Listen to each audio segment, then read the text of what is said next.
کہ ایک بار دہرانے سے ہی سبق یاد ہو جاتا ہے۔ یقین جانو مجھے بڑی خوشی ہوئی ہے یہ سب سن کر۔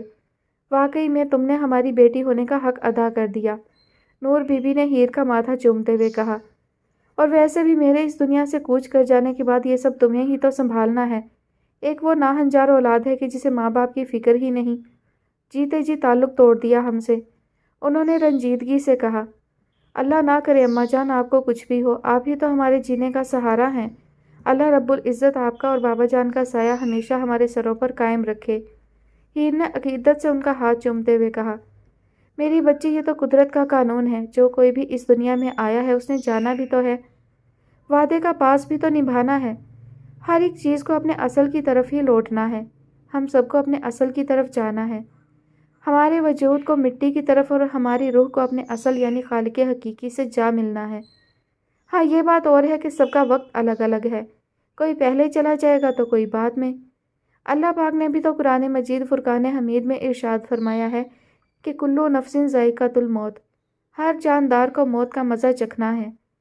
موت تو اس دنیا کی سب سے تلخ حقیقت ہے میری بچی، یہ زندگی تو سراب کی طرح ہے جس کے پیچھے سب بھاگ رہے ہیں، اور موت ایک تلخ حقیقت ہے جسے سب فراموش کر چکے ہیں، مگر اصل حقیقت تو موت ہی ہے، وہی تو ہے ابدی زندگی۔ جب معلوم ہے کہ موت کا وقت مقرر ہے تو پھر موت کا کیسا خوف؟ اور پھر آئے گا حشر کا دن، وہ دن کہ اس دن کا خوف بچے کو بوڑھا کر دے گا، جب نامہ اعمال ہمارے سامنے لائے جائیں گے۔ پھر اعمال کے مطابق یا تو جنت ملے گی یا پھر جہنم ٹھکانہ بنے گی۔ یہ سب بولتے نور بی بی کی آنکھوں سے آنسو رواں ہو گئے، اور رو تو ہیر بھی رہی تھی، شاید حشر کے دن کا خیال ہی اتنا روح فرسا تھا۔ ریگستانی چھپکلی سن لو تم اچھے سے، اب میں سٹول پر نہیں چڑھنے والا، میری کمر میں بہت درد ہو رہا ہے، منہاج نے اپنی کمر مسلتے ہوئے کہا۔ ہاں ہاں مجھ نازک جان کو چڑھاؤ اوپر، ایک دفعہ بس تم میرا شہر کے ٹاپ لا کالج میں ایڈمیشن ہو لینے دو، پھر میرا شمار اس ملک کی چوٹی کے وکیلوں میں ہوگا، اور جب تم پر سپورٹ فکسنگ کا الزام لگے گا نا تو لگاتے پھرنا پھر میرے دفتر کے چکر، پر میں نے بھی تمہیں گھاس تک نہیں ڈالنی۔ تم پر دفعہ 120 302 نہ لگائی تو میرا نام بھی ایڈوکیٹ رشنا مکرم نہیں، پھر کھیلتے رہنا قیدیوں کے ساتھ، رشنا نے مستقبل کا نقشہ کھینچتے ہوئے کہا۔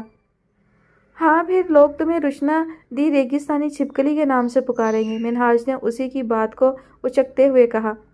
آئی بڑی سپریم کورٹ کی چیف جسٹس گلزار احمد نہ ہو تو، جو میرے فیصلے کرتے پھروگی۔ ارے مجھے تو لا کا شعبہ ہی اچھا نہیں لگتا، سارے کے سارے جج اور وکیل رشوت خور ہیں، ذرا سی قیمت کے لیے ایمان بیچ دینے والے مادی لوگ۔ ہمارے ملک میں جوڈیشل اداروں کے ترازو میں سچ اور جھوٹ کو نہیں بلکہ امیر کی امیری اور غریب کی غربت کو تولا جاتا ہے، اور تمہیں پتہ ہے کہ ترازو کا کون سا پلڑا بھاری ہوتا ہے؟ جس پلڑے میں امیر کی حرام کی دولت ہوتی ہے۔ اس ملک میں ذلت اور رسوائی ہمیشہ غریب کا مقدر ہی بنی ہے، چاہے وہ حق پر ہو یا نہ ہو۔ انصاف کی نشست پر بیٹھے لوگ ہی انصاف کی دھجیاں بکھیرتے پھرتے ہیں۔ مجھے معاف کر دو میری بچی، اپنی انا میں نے اپنے بیٹے کی خود غرضی کی بھینٹ چڑھا دیا تمہیں، لیکن میرا مقصد تو تمہاری خوشی تھا۔ مجھے کیا معلوم تھا کہ میرے چہرے کا باغی لہجہ اسے ہم سب سے دور لے جا چکا ہے۔ نور بی بی نے ہاتھ جوڑتے ہوئے روندے ہوئے لہجے میں کہا۔ نہیں اماں جان آپ کی کوئی غلطی نہیں ان سب میں، یہ تو میرے مقدر میں لکھ دیا گیا تھا روز اول سے ہی۔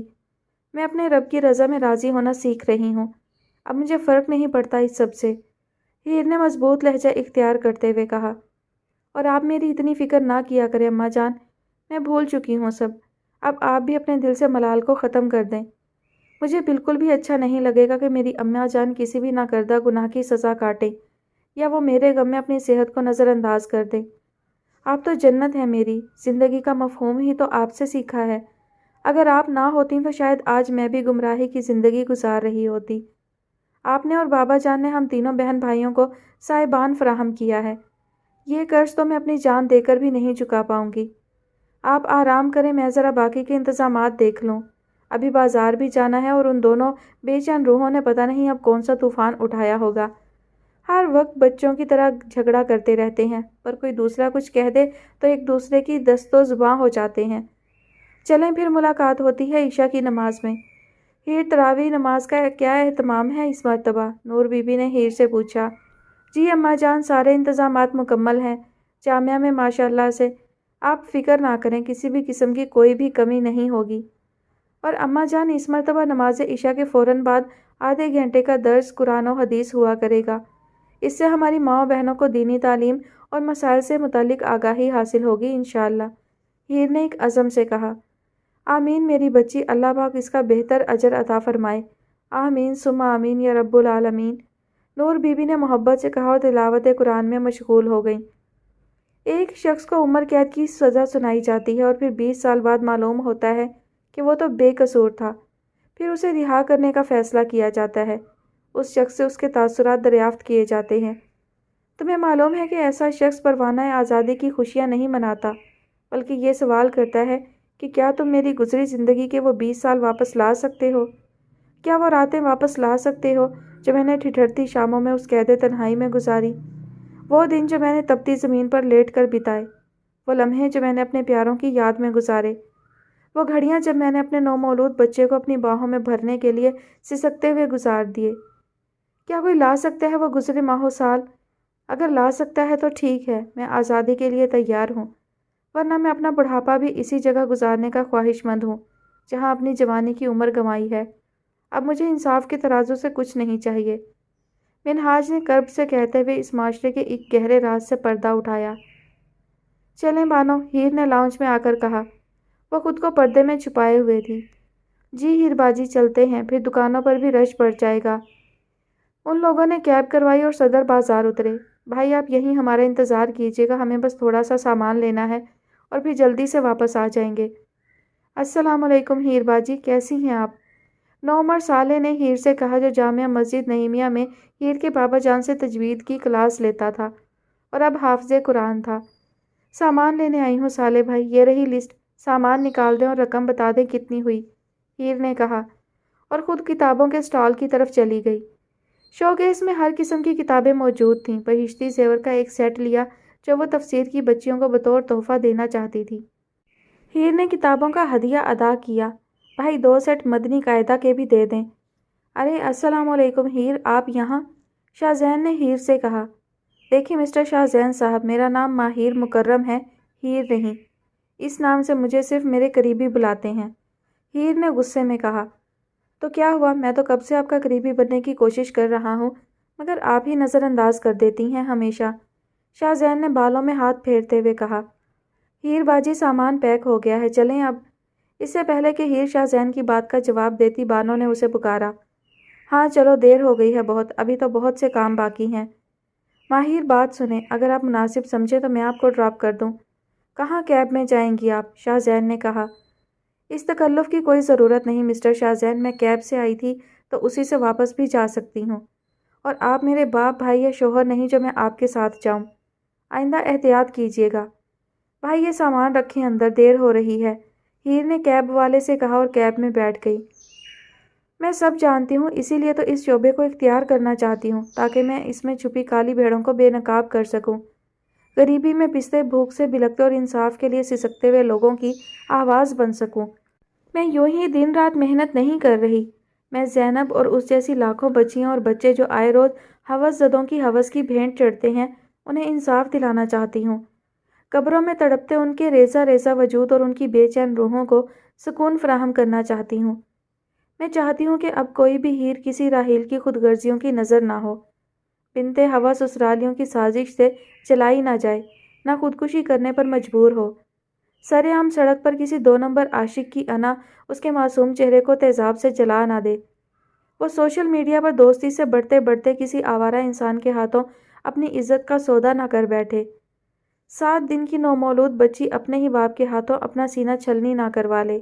میں چاہتی ہوں کہ کسی بھی گھر میں پیدا ہونے والا ہجڑا اپنے ماں باپ اور بھائی بہنوں کی نفرت اور تحقیر آمیز نگاہیں اور دل چیر دینے والے الفاظ نہ سنے، اس کے ہاتھ تانیاں بجانے نہیں قلم اٹھانے کے عادی ہوں، اس کے پیر گھنگروں کی چھن چھن کی بجائے مسجد کی طرف قدم بڑھانے کے اہل ہوں۔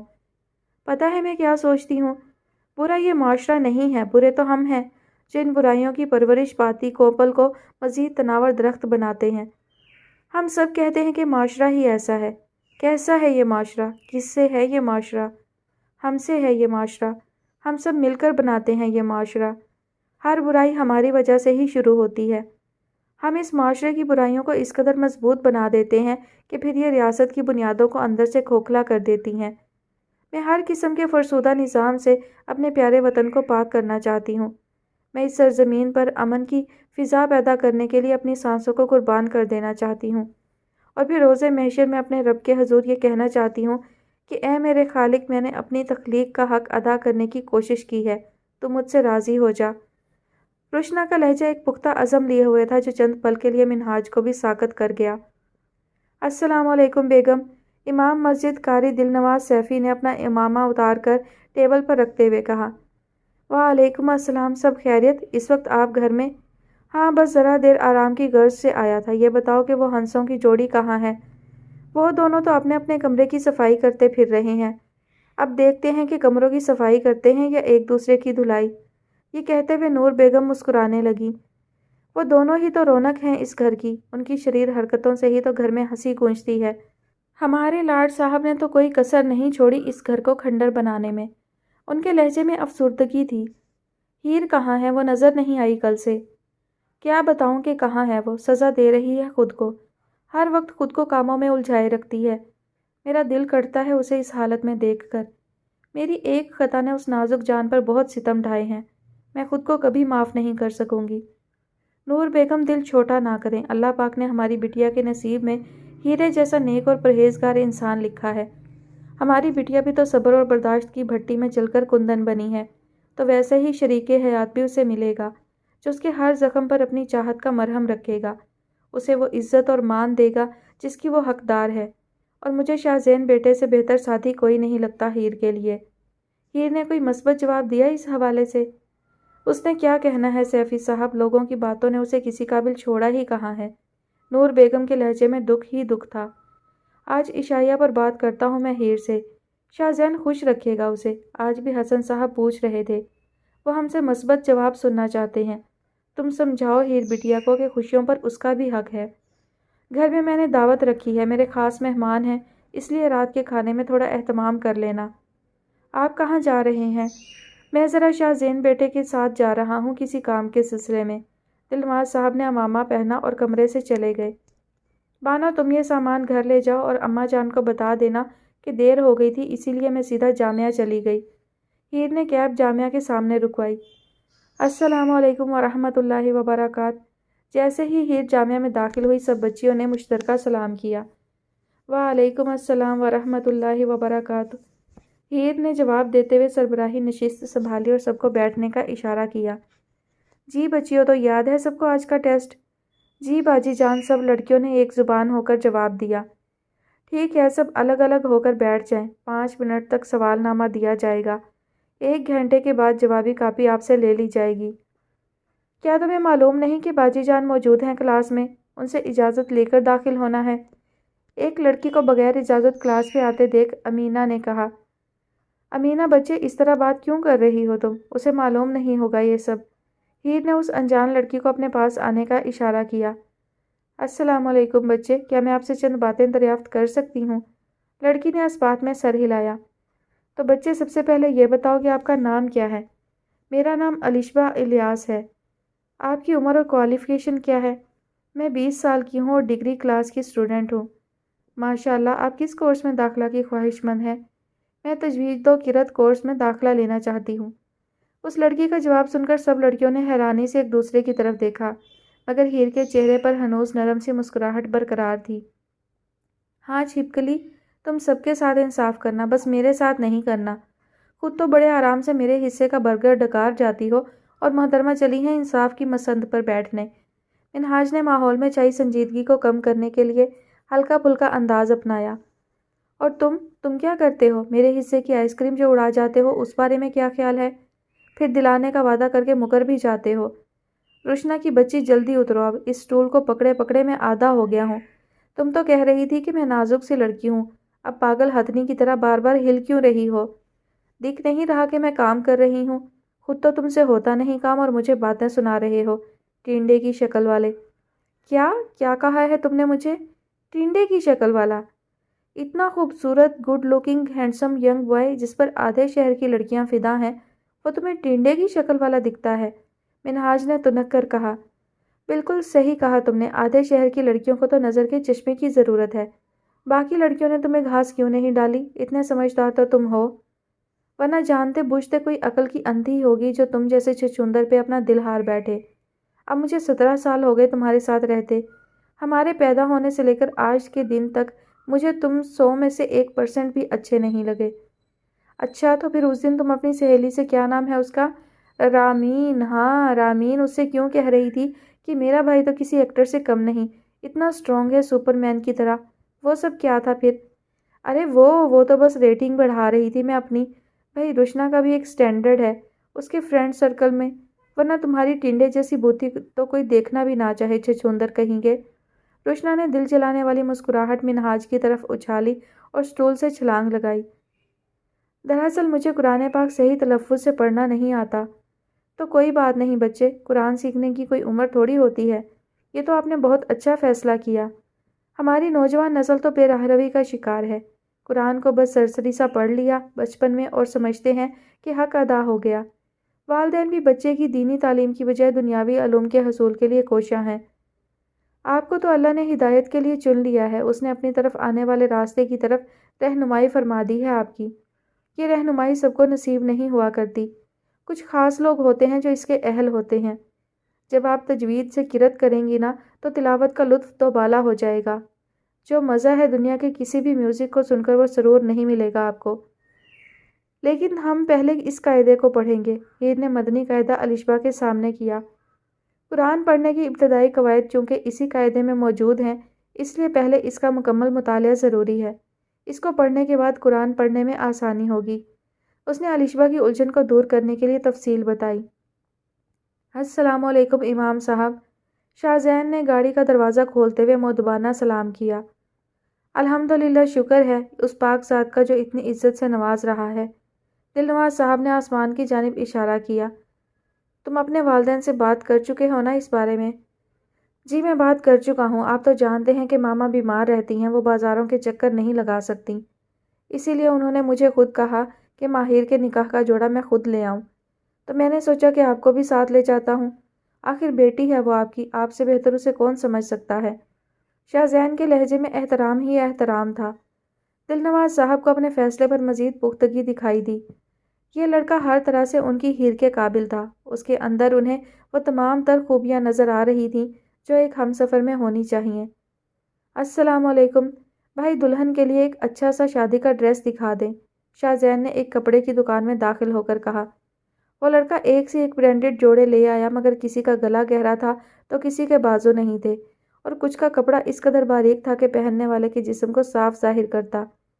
یہ سب نہیں بھائی، کچھ اور دکھائیں، مکمل سلیوز ہو، گلا گہرا بالکل بھی نہ ہو۔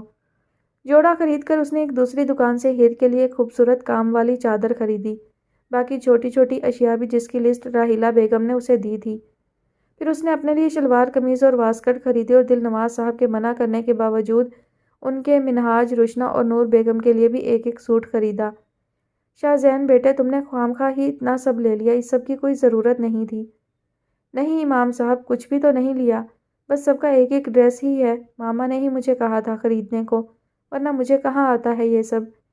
یوں ہی باتوں باتوں میں راستہ گزر گیا۔ شاہ زین نے روشن ولا کے آگے گاڑی روکی۔ چلو ٹھیک ہے بیٹے، شام میں ہوتی ہے ملاقات، گھر والوں کو وقت پر لے آنا، مجھے انتظار رہے گا، اللہ حافظ۔ اب جلدی ہاتھ چلاؤ، یہ نہ ہو کہ آپ ہی گھر آ جائیں اور کام مکمل نہ ہو۔ ہاں بس ہو گیا، منہاج نے دہائی دی۔ یہ چادریں ہی بیڈ پر بچھانی ہیں اور کشنز پر کور چڑھانے ہیں، ویسے بھی مجھے بھی جامعہ جانا ہے، ایک ٹاپک کے سلسلے میں کتاب لینی ہے جامعہ کی لائبریری سے، اور پھر کچھ مدد بھی کر دوں گی اپیا کی، پتہ نہیں کیوں سزا دے رہی ہیں خود کو۔ اللہ پوچھے گا راحیل بھائی سے۔ ہماری ہنستی مسکراتی آپی کو دکھوں کی گہرائی میں پھینک دیا۔ روشنا کی آواز میں درد تھا جو اس کی آپی جھیل رہی تھی، مگر کسی کو بھی محسوس نہیں ہونے دیتی تھی۔ مگر آنکھیں تو دل کی ترجمان ہوتی ہیں، یہ محبت کرنے والوں کو سب بتا دیتی ہیں بنا کچھ بھی کہے۔ شاہ زین بھائی کتنے اچھے ہیں نا، ہماری ہر ضرورت کا خیال رکھتے ہیں، اماں جان اور بابا جان کا بھی کتنا احترام کرتے ہیں، مگر اب یہ نہ جانے کیوں ان سے نالا ہے۔ میں تو کہتی ہوں شادی ہو جائے دونوں کی، کیا کمال جوڑی لگے گی۔ چھپکلی صاحبہ، ذرا مستقبل کے خیالات سے باہر قدم رکھیں اور جلدی سے کام ختم کریں، ابھی پودوں کو پانی بھی دینا ہے۔ جب آپ کلاس میں داخل ہوئی تو پتہ ہے امینا نے آپ کو کیوں روکا؟ ہیر نے بورڈ مار کر ریہل پر رکھتے ہوئے کہا، جس پر الشبا نے سوالیہ انداز سے اس کی جانب دیکھا۔ کیونکہ یہ آداب استئذان کے خلاف ہے۔ باجی، یہ استئذان کا مطلب کیا ہے؟ الشبا نے معصومیت سے کہا، جس پر سب لڑکیوں کی دبی دبی ہنسی نکلی۔ الشبا بچے، اس کا معنی ہے اجازت طلب کرنا۔ آپ کو معلوم ہے زمانہ جاہلیت میں لوگ ایک دوسرے کے گھروں میں بلا اجازت داخل ہو جایا کرتے تھے، جس سے بعض معاشرتی الجھنیں جنم لیتی تھیں۔ الشبا بڑے غور سے ہیر کی بات سن رہی تھی۔ ساری لڑکیاں بھی سب کام چھوڑ کر اس کی طرف متوجہ ہو گئیں۔ اسی لیے اللہ تعالیٰ نے مومنوں کو ایک دوسرے کے گھروں میں بلا اجازت داخل ہونے سے منع کیا ہے۔ اللہ تعالیٰ نے فرمایا ہے، اے ایمان والو، تم اپنے گھروں کے علاوہ دوسروں کے گھروں میں داخل نہ ہوا کرو، یہاں تک کہ تم اجازت لے لو اور گھر والوں کو سلام کہو۔ یہ تمہارے لیے بہتر ہے تاکہ تم نصیحت پکڑو۔ یعنی اگر کسی کے گھر جانا مقصود ہو تو اجازت طلب کر لینی چاہیے۔ ایسا کرنے سے اہل خانہ کی خلوت متاثر نہیں ہوگی۔ اب ترجمہ کلاس کی طالبات استئذان کے متعلق مزید معلومات آپ کو فراہم کریں گی۔ چلو لڑکیوں، باری باری کھڑے ہو کر استئذان کے متعلق مزید حکایات بتاؤ۔ آج کے روز یہی آپ لوگوں کا ٹیسٹ ہے۔ ایمان: اسلام سے قبل سلام کہنے کا کوئی رواج نہیں تھا۔ دین اسلام نے اس لحاظ سے بھی اصلاح کی۔ اللہ تعالیٰ نے مومنوں کو اجازت لے کر داخل ہونے کے ساتھ ساتھ سلام کہنے کا حکم بھی دیا ہے۔ سلام کہنے سے تعلقات میں بہتری آتی ہے، خوشگواری آتی ہے اور ہدایت بھی میسر ہوتی ہے۔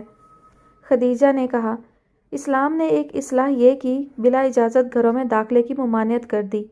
یعنی اگر تم دروازے پر دستک دو اور کوئی جواب نہ ملے تو اندر داخل نہ ہو، اگرچہ دروازہ کھلا ہی کیوں نہ ہو، یہاں تک کہ تمہیں داخل ہونے کی اجازت دے دی جائے۔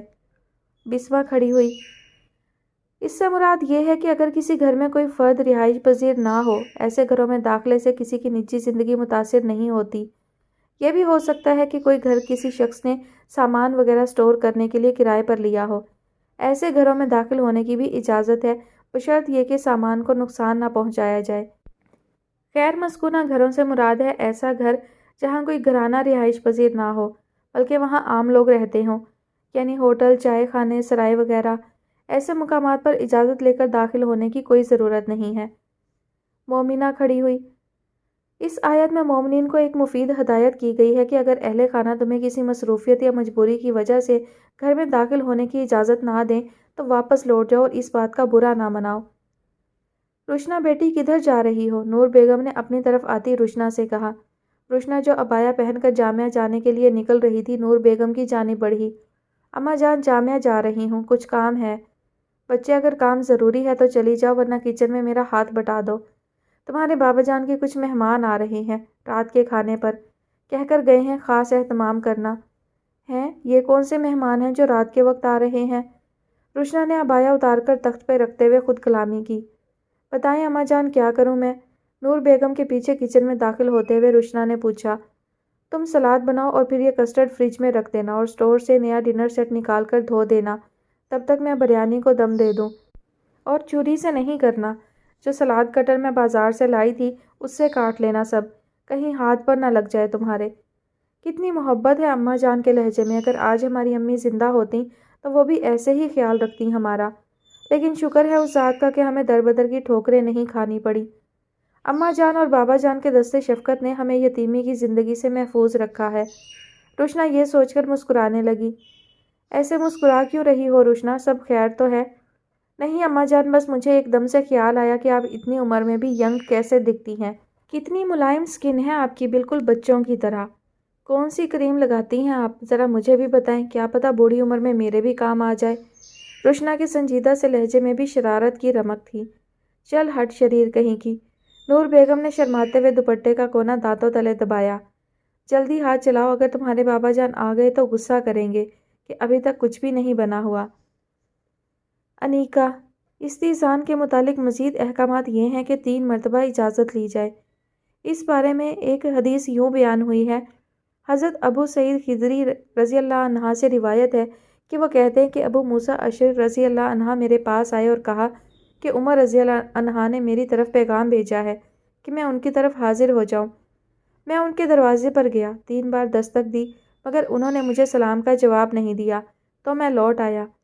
حضرت عمر رضی اللہ عنہ نے مجھے بلا کر پوچھا کہ کس چیز نے تجھے آنے سے روکا۔ میں نے عرض کی کہ میں آپ کے دروازے پر آیا لیکن آپ نے جواب ہی نہیں دیا تو میں لوٹ گیا، کیونکہ رسول اللہ صلی اللہ علیہ وآلہ وسلم نے فرمایا کہ جب تم میں سے کوئی 3 بار اجازت طلب کرے اور اسے اجازت نہ ملے تو وہ لوٹ جائے۔ حضرت عمر نے کہا کہ اس پر دلیل قائم کرو۔ ابو سعید کہتے ہیں کہ میں مجلس سے اٹھ کر ان کے ساتھ گیا اور ساتھ چل کر گواہی دی۔ روشن حضرت جابر سے روایت ہے کہ وہ بیان کرتے ہیں کہ میں نبی کریم کے ہاں ایک قرض کے بارے میں گیا جو میرے باپ کے ذمہ تھا۔ میں نے دروازہ کھٹکھٹایا تو حضور نے فرمایا کون؟ میں نے کہا انا، یعنی کہ میں۔ حضور صلی اللہ علیہ وآلہ وسلم نے منع فرمایا۔ اس سے پتہ چلتا ہے کہ میں کی بجائے دریافت کرنے والے کو اصل نام بتائیں۔ عاتقہ ابھی داؤد میں ہے کہ جب حضور اکرم صلی اللہ علیہ وآلہ وسلم کسی کی طرف تشریف لے جاتے تو دروازے کے بالکل سامنے کھڑے نہ ہوا کرتے، بلکہ ایک طرف یا فاصلے پر کھڑے ہو کر بلند آواز سے السلام علیکم کہا کرتے۔ ارم اس کے بارے میں چند مزید مسائل یہ ہیں کہ آج کل دروازے پر کال بیل لگی ہوتی ہے، اسے مناسب طریقے سے دبایا جائے۔ دستک دینے پر کوئی بچہ باہر آئے تو اس کے اجازت دینے پر فوراً اندر نہ آؤ، بلکہ کسی بڑے کی طرف سے اجازت ملنے کا انتظار کرو۔ ہنگامی صورتحال میں اجازت لینا ضروری نہیں، یعنی گلی وغیرہ میں اگر کوئی مضی جانور آ جائے تو بلا اجازت گھر میں داخل ہونے کی اجازت ہے۔ ثانیہ استئذان کے کچھ فوائد اور مقاصد بھی ہیں، جیسے کہ اس میں خیر کا پہلو ہے۔ خلوت کے حقوق کہ گھر میں لوگ بے تکلفانہ زندگی بسر کرتے ہیں، اگر کوئی بلا اجازت داخل ہو تو یہ حقوق متاثر ہوتے ہیں۔ یہ بات شخصی آزادی کے خلاف ہے۔ استئذان میں اللہ تعالیٰ نے مومنوں کے لیے پاکیزگی کا پہلو رکھا ہے، دل اور روح کی پاکیزگی حاصل ہوتی ہے۔ برائی سے بچنا اگر کوئی بلا اجازت داخل ہو تو اس بات کا قوی امکان ہے کہ آنے والا شخص کسی خاتون کو بے پردگی کی حالت میں دیکھ لے گا، اس سے کئی قسم کی برائیاں جنم لیتی ہیں۔ باوقار طریقہ بغیر اجازت کسی کے گھر داخل ہونا بیہودہ طریقہ ہے، جبکہ اجازت طلب کر کے کسی کے ہاں آنا باوقار طرز عمل ہے۔ اس طرح آنے والا جس ضرورت کے تحت آیا ہو اس کی ضرورت پوری ہونے کا امکان بڑھ جاتا ہے۔ اماں جان میں نے کئی بار نوٹ کیا ہے کہ آپ ہیر اپیہ کو کچھ نہیں کہتی لیکن مجھے ہر وقت ڈانٹتی رہتی ہیں، ایسا کیوں؟ میں آپ کو عزیز نہیں ہوں کیا؟ روشنا نے معصوم سی شکل بناتے ہوئے کہا۔ یہ کیسی بات ہوئی بھلا؟ تم تینوں ہی بہت عزیز ہو ہمیں، ہیر اور تم ننھی سی کلیاں ہو ہمارے آنگن کی، اور منہاج پھول ہے اس چمن کا۔ ہاں یہ بات الگ ہے کہ ہیر مجھے کبھی شکایت کا موقع نہیں دیتی اور تم دونوں نے وہ دن کبھی آنے ہی نہیں دیا جب تم دونوں نے کوئی ہنگامہ کھڑا نہ کیا ہو۔ سلاد بن گئی ہو تو فریج میں رکھ دو، ہر کام کرنے کا سلیقہ ہونا چاہیے لڑکیوں کو۔ اب بیٹھ کر صرف کھیرے ہی کھانے ہیں یا کچھ کرنا بھی ہے؟ یہ سل بٹا پکڑاؤ مجھے، میں ہری چٹنی تو پیس لوں۔ نور بیگم کی بات سن کر روشنا نے منہ بسورتے ہوئے سل بٹا ان کی جانب بڑھایا۔ امید کرتی ہوں الشبہ کہ آج آپ نے آداب استئذان سمجھ لیے ہیں اچھے سے اور اب ان پر عمل بھی کریں گی۔ جی باجی جان انشاءاللہ ضرور، الشبہ نے جوش سے کہا۔ امینہ بچے آپ الشبہ کو تجوید کلاس میں چھوڑ کر آئیں۔ چلو لڑکیوں اپنی اپنی نشستیں درست کر لو، اور اس پر آپ سب کو ایک جیسا ٹیسٹ نہیں دیا جائے گا، بلکہ سب کے لیے الگ الگ سوال ہیں تاکہ اس بات کا اندازہ لگایا جا سکے کہ آپ سب کو اپنے حاصل کیے ہوئے علم پر کتنا عبور حاصل ہے، اور کوئی بھی لڑکی مجھے کچھ کہتی دکھائی دی تو اس کا سوال نامہ اس سے لے لیا جائے گا۔ باجی جان میں آ جاؤں؟ امینہ نے کلاس میں داخل ہونے کے لیے اجازت طلب کی۔ ہیر نے اسے اندر آنے کا اشارہ کیا۔ باجی جان محلے سے کچھ عورتیں آئی ہیں اور کسی کام کے سلسلے میں آپ سے ملنا چاہتی ہیں۔ آما کلاس کی باجی بھی وہیں ہیں اور آپ کو بلا رہی ہیں۔ امینہ نے ہیر کو انابیہ باجی کا پیغام دیا۔ ٹھیک ہے، جب تک میں واپس نہیں آتی امینہ آپ نے ان کا خیال رکھنا ہے۔ کوشش کرنا کہ آپ بھی ٹیسٹ لکھ لو، کیونکہ مغرب کی اذان کا وقت بھی قریب ہے۔ آج اس چھپکلی نے بہت برا کیا ہے میرے ساتھ، ایک تو میری کمر توڑ دی، اوپر سے کشنز کے کور بھی چڑھانے کے لیے مجھے ہی دے دیے، اور اب ان پودوں کو پانی لگانے کے لیے بھی مجھے ہی کہہ دیا۔ جب آپی آئیں گی تو ان کے سامنے یہ بڑی بڑی ڈینگیں مارے گی۔ آپی یہ تو کچھ کر ہی نہیں رہا تھا، سارا کام میں نے کیا ہے، بہت تھک گئی ہوں آپی سچی۔ 2-4 ڈائیلاگ سنا کر اکیلے ہی پیسے بٹور لے گی، پر میرا نام بھی منہاج ہے، میں بھی اس ریگستانی چھپکلی سے پیسے نکلوا کر رہوں گا اپنے حصے کے۔ مجھے میچ کے لیے بھی نہیں جانے دیا، اس سے بدلہ لینے کے لیے کچھ الگ کرنا پڑے گا۔ سوچ بیٹا منہاج، جلدی سوچ کیسے سبق سکھاؤ اسے۔ پودوں کو پانی دیتا منہاج منہ ہی منہ میں بڑبڑا رہا تھا کہ کسی نے دروازے پر بیل دی۔ ایک تو اس بیل کو بھی ابھی بچنا تھا، ضرور اس چھپکلی کی کوئی دوست ہوگی، جب اپنے گھر کھانا نہ ملے تو مفت میں ٹھونسنے کے لیے یہاں آ ٹپکتی ہیں۔ منہاج نے پائپ وہیں چھوڑ کر برا سا منہ بنایا اور دروازے کی جانب بڑھا۔ ارے یہ تو وہی لڑکی نہیں جس کے بارے میں سنا تھا کہ اس کا شوہر نے شادی کے دن نکاح کے فوراً بعد اسے طلاق دے دی تھی۔ ہاں بہن، وہی لڑکی ہے یہ، اور دیدہ دلیری سے اپنے سابقہ سسرال میں رہ رہی ہے۔ آج کل تو شرم و حیا کا کوئی رواج ہے ہی نہیں شاید۔ دوسری عورت نے اس کے کان میں سرگوشی کی۔ اور مولوی صاحب اور نور بہن کی دریا دلی تو دیکھو کہ اپنے بیٹے سے سارے تعلق ختم کر کے اس لڑکی اور اس کے بہن بھائی کو سینے سے لگائے بیٹھے ہیں۔ راحیل بیٹا بھی تو ماشاءاللہ سے حافظ قرآن ہے نا، کوئی عیب ہوگا جو نکاح کر کے طلاق دے دی، ورنہ کون کرتا ہے ایسا؟ تیسری عورت نے بھی گویا ثواب سمجھ کر اپنا حصہ ڈالنا فرض سمجھا۔ لائبریری میں داخل ہوتی ہیر نے ان سب کی سرگوشیاں بڑے تحمل سے سنی تھیں۔ اس کا دل کیا کہ ابھی منظر سے غائب ہو جائے، مگر اس نے بڑی خوش اخلاقی سے ان سب کو سلام کیا۔ ماہر بیٹا، یہ میری دور کی بہن ہے۔ 10 رمضان المبارک کو اس کے ساس سسر کی برسی ہے، اسی لیے یہ ان کے ایصال ثواب کے لیے مدرسے کی تمام بچیوں کو قرآن پاک تحفے میں دینا چاہ رہی ہے۔ ہیر کی محلہ دار شگفتہ بیگم نے ایک بڑے سے شاپر کی طرف اشارہ کرتے ہوئے کہا، اللہ کا دیا سب کچھ ہے میرے پاس۔ ہر سال رمضان المبارک میں روز دیگیں پکا کر سحری اور افطاری کرواتے ہیں۔ بقرہ عید پر سینکڑوں جانور ذبح کر کے اللہ کی رضا کے لیے ضرورت مندوں میں سارا گوشت تقسیم کرتے ہیں۔ خدا کی قسم ایک بوٹی نہیں رکھتے اپنے گھر میں۔ شگفتہ بیگم کی بہن کے لہجے میں غرور کی ایک جھلک دکھائی دی ہیر کو۔ جی خالہ، اچھا فیصلہ کیا ہے انہوں نے۔ آپ یہ قرآن یہیں رکھ دیں، انشاءاللہ آج رات کو درس قرآن و حدیث میں بچیوں میں تقسیم کر دیے جائیں گے۔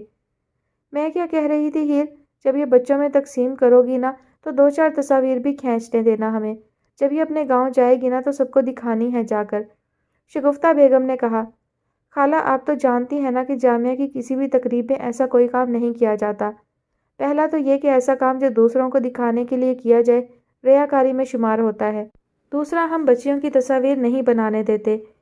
ہیر نے بمشکل چہرے پر مسکراہٹ لاتے ہوئے کہا۔ السلام علیکم بابا جان۔ منہاج نے دروازہ کھول کر دل نواز صاحب کو اندر آنے کا راستہ دیا۔ وعلیکم السلام۔ برخوردار کہاں غائب ہو، صبح سے دکھے ہی نہیں۔ دل نواز صاحب نے شاپنگ بیگ منہاج کی طرف بڑھاتے ہوئے کہا۔ کہیں بھی نہیں بابا جان، چھپ میں میرا مطلب ہے کہ روشنا کے ساتھ مل کر صفائی کر رہا تھا۔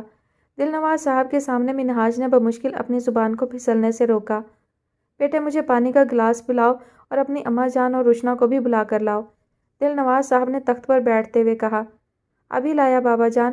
منہاج نے شاپنگ بیگ تخت پر رکھے اور کچن کی طرف چلا گیا۔ روشنا ایک پانی کا گلاس دینا، منہاج نے کسٹرڈ ٹھنڈا کرتی روشنا سے کہا۔ کیا تمہیں دکھ رہا ہے کہ میں کام کر رہی ہوں؟ خود ہی لے لو، روشنا تنک کر بولی۔ منہاج بیٹے یہ لو، نور بیگم نے پانی سے بھرا گلاس ٹرے میں رکھ کر منہاج کی طرف بڑھایا۔ بیٹے جب گھر کی عورتیں کام میں مصروف ہوں تو چھوٹا موٹا کام خود ہی کر لینا چاہیے۔ ہمارے پیارے نبی صلی اللہ علیہ وآلہ وسلم خاتم النبیین خود گھر کے سارے کام کیا کرتے، اپنے کپڑوں کو خود پیوند لگا لیتے، جوتا بھی خود گانٹھ لیتے اور بکری کا دودھ بھی دو لیا کرتے۔ ام المومنین اماں خدیجہ، بی بی عائشہ اور دیگر ازواج مطہرات کے ساتھ گھر کے کام میں ہاتھ بٹاتے۔ نہ صرف صحابہ کرام کے ساتھ مل کر مسجد نبوی کی تعمیر کی، بلکہ غزوہ بدر کے موقع پر تمام ساتھیوں کے ساتھ مل کر خندق کی کھدائی بھی کی۔ جب اللہ کے حبیب، کونین کے والی، نبیوں کے تاجدار، کوثر کے سردار، وجہ تخلیق کائنات خود ہاتھ کی محنت کو ترجیح دیتے تو پھر ہم تو ادنا سے غلام ہیں، ہم کیوں یہ کام کرتے شرمندگی محسوس کریں؟ اور روشنا بچے تم بھی ذرا احتیاط کیا کرو، بھائیوں سے ایسے بات نہیں کیا کرتے۔ بھائی آپ کا مان ہوتے ہیں، باپ کے گزر جانے کے بعد جو شجر آپ کو میکے کی ٹھنڈک پہنچاتا ہے وہ درخت بھائی کے مان کا ہوتا ہے۔ ماں باپ کے گزر جانے کے بعد بھی بھائی آپ کے لیے اپنے گھر کا دروازہ کھولے رکھتا ہے، وہ آپ کی تواضع ان لذیذ کھانوں سے کرتا ہے جو شاید ماں باپ کے ہوتے ہوئے بھی آپ کی خدمت میں حاضر نہ کیے جاتے ہوں، وہ آپ کے بچوں کو عیدی دیتا ہے خواہ اس کے بچوں نے عید کے لیے ایک جوڑا بھی نہ لیا ہو۔ جانتی ہو کیوں کرتا ہے وہ یہ سب؟ اس لیے تاکہ آپ کو اس گھر میں ماں باپ کی کمی محسوس نہ ہو۔ کسی بھی بات سے آپ یہ اخذ نہ کر لیں کہ اگر آج امی ابو ہوتے تو ہمارے ساتھ یہ سلوک نہ ہوتا۔ وہ تو خود کا دفاع کر رہا ہوتا ہے تاکہ روز محشر ماں باپ کے سامنے شرمندگی سے بچ سکے، اور ویسے بھی ہمیشہ ادب کے دائرے میں رہتے ہوئے دھیمی آواز میں ہی گفتگو کرنی چاہیے، چاہے سامنے والا آپ سے بڑا ہو یا چھوٹا۔ آپ کی چند منٹ کی گفتگو آپ کے رویے کی عکاسی کرتی ہے۔ آپ کی گفتگو سے آپ کی تربیت جھلکتی ہے۔ یہ گفتگو ہی سامنے والے پر آشکار کرتی ہے کہ آپ کس سوچ اور کس کردار کے مالک ہیں۔ نرم مگر پر اثر لہجے میں کہی گئی نور بیگم کی باتوں نے کچن میں سکوت طاری کر دیا تھا۔ پھر ہم چلتے ہیں ہیر، رات کو تراویح کے وقت ملاقات ہوگی اب، شگفتہ خاتون نے اٹھتے ہوئے کہا۔ ہیر بھی بمشکل مسکراتے ہوئے ان کے احترام میں کھڑی ہوئی۔ ان تینوں کے چلے جانے کے بعد ہیر صوفے پر ڈھہ گئی۔ پاس بیٹھی انابیہ باجی نے جلدی سے اٹھ کر اسے سہارا دے کر بٹھایا۔ ہیر تم کیوں لوگوں کی باتوں پر دھیان دیتی ہو؟ جانتی تو ہو کہ ان لوگوں کی زبانوں کے آگے تو خندق ہے۔ یہ کب سوچتے ہیں بولنے سے پہلے؟ ان کا کام صرف باتیں بنانا ہے۔ سچائی کیا ہے یہ جاننے کی قطعاً ضرورت محسوس نہیں کرتے۔ بس کسی پر بد کرداری کا لیبل لگ گیا تو وہ تاعمر بد کردار ہی کہلایا جائے گا۔ سنی سنائی باتوں کو آگے پہنچانا اپنا فرض سمجھتے ہیں اور یہ نہیں سوچتے کہ یہ بات درست ہے یا نہیں، اور آیا درست ہے بھی تو کس حد تک درست ہے۔ انابیہ نے پانی کا گلاس ہیر کی جانب بڑھاتے ہوئے کہا، مگر ہیر تو جیسے اس وقت کچھ بھی سننے کی حالت میں ہی نہیں تھی۔ انابیہ کافی دیر ہیر کے بولنے کا انتظار کرتی رہی مگر وہ ہنوز خاموش تھی۔ شاید اسے کچھ دیر اکیلے رہنے کی ضرورت تھی۔ اسی خیال کے تحت انابیہ اٹھی اور ایک تعصب بھری نگاہ ہیر پر ڈالتے ہوئے کلاس ہال کی جانب بڑھ گئی۔